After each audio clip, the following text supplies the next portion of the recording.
What's up? Big Kirk 916. Positivity, motivation, never settle for average. You know, we do it over here.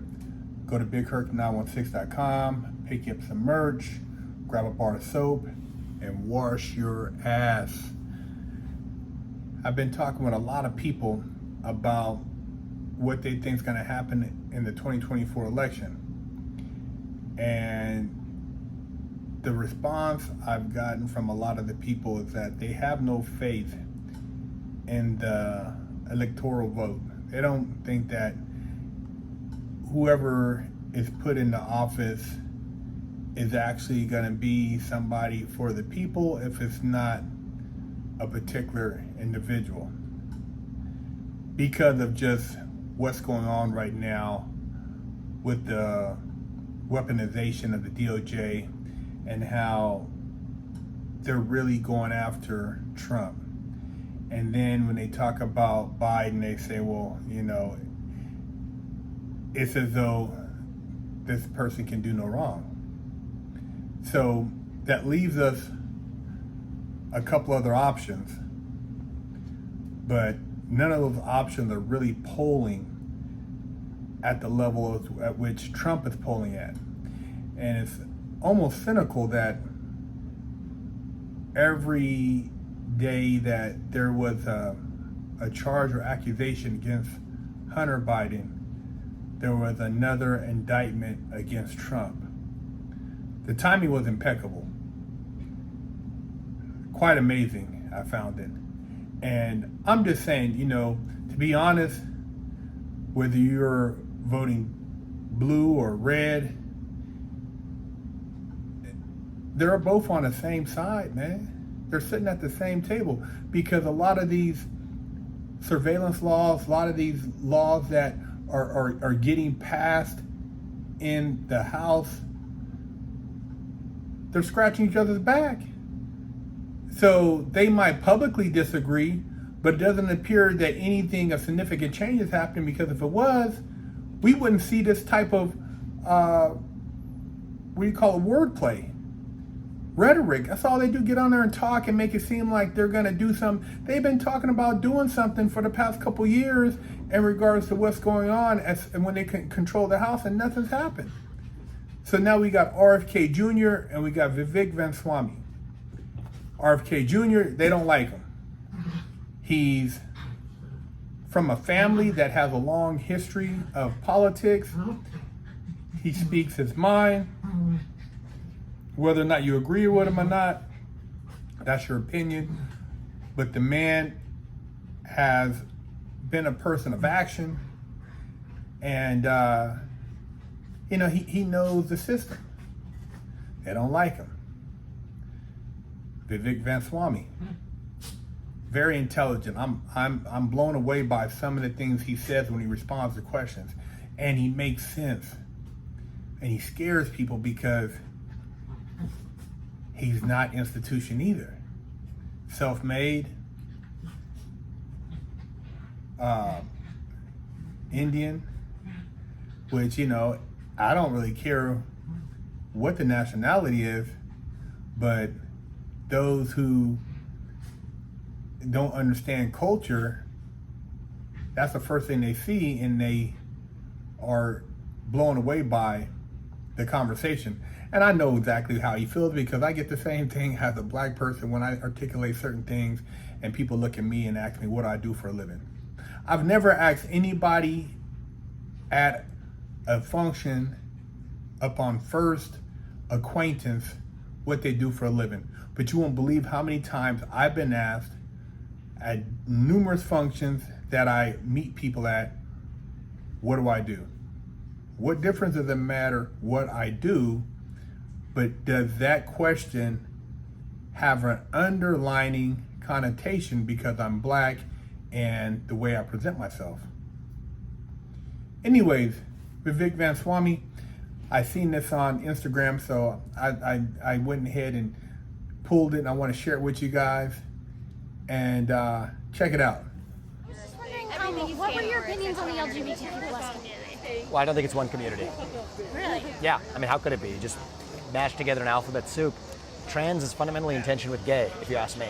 But what's your opinion? I'm personally pansexual, so I was Okay. just wondering what your views on same-sex couples were. I don't have a negative view of same-sex couples, but I do have a negative view of a tyranny of the minority. So I think that in the name of protecting against a tyranny of the majority, and there are times in this country's history where we have had a tyranny of the majority, we have now, in the name of protecting against tyranny of the majority, created a new tyranny of the minority. And I think that that's wrong. I don't think that somebody who's religious should be forced to officiate a wedding that they disagree with. I don't think somebody who is a woman who's worked really hard for her achievements should be forced to compete against a biological man in a swim competition. I don't think that somebody who's a woman that respects her bodily autonomy and dignity should be forced to change clothes in a locker room with a man. That's not freedom, that's oppression. And so I believe that we live in a country where free adults should be free to dress how they want, behave how they want, and that's fine. But you don't become oppressive by foisting that on others. And that especially includes kids, because kids aren't the same as adults. And so I think adults are free to make whatever choices they want, but do not foist that ideology onto children before children are in a position as adults to make decisions for themselves. And so I think a lot of the frustration in the country, and if I'm being really honest, that I also share, comes from that new culture of oppression where saying those things can actually get somebody punished. And in my case, it's part of why it's my responsibility to say them. And I respect that you may have a different opinion, and that's okay. It's part of what makes our country great is that you and I can be civil and have this conversation, and that we live in a country that still gives us, each of us, the right to speak to a presidential candidate and back, and still say that we pledge allegiance to the same nation. So I think that's the beauty of our country, and that's my honest opinion. Awesome. Well, Thanks. thank you very much. I appreciate that. Thank you for your civility as well. I appreciate it. Now, the way this man answered this question was so smooth in how he described minority tyranny. It was artful because it wasn't offensive, but it was the truth. When you impose your beliefs on somebody else and feel like you can now oppress those who do not agree with you because they do not agree, it doesn't entitle you to anything. You're not, as an adult, we're all free to make our own choices.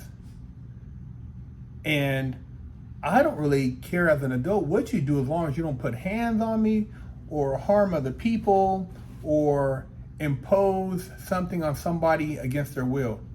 If you want to dress a certain way, you want to dance a certain way, you want to act a certain way, hey, more power to you. And that's what Vivek Ramaswamy said. But when you cross the line with children who aren't able to make adult decisions, and when you try to impose an ideology that you're entitled, that doesn't fly. You're no more entitled than anybody else. And so going forward, with what's going to happen in this 2024 election will be very interesting, because I've seen some of the historical bloodlines they've traced of a lot of these presidents, and like a friend of mine told me, in the last 50 years, every president has been pre-chosen, predestined.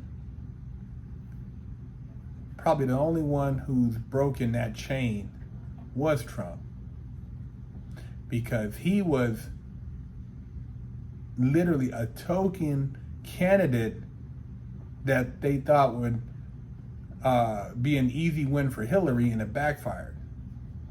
And he shook up the game. And he continues to shake up the game. Why they fear this man?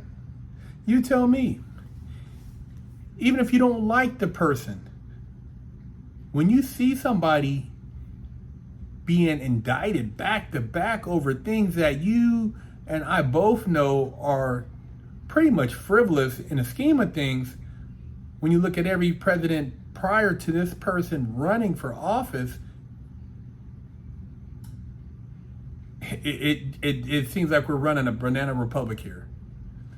So I don't know. I sit around, I think about these things, and when I hear that we will see some type of justice, I have no faith. And I've been in the system. I've seen guys who have been screwed by the government in their cases, and man, I've never seen nobody be screwed like Trump.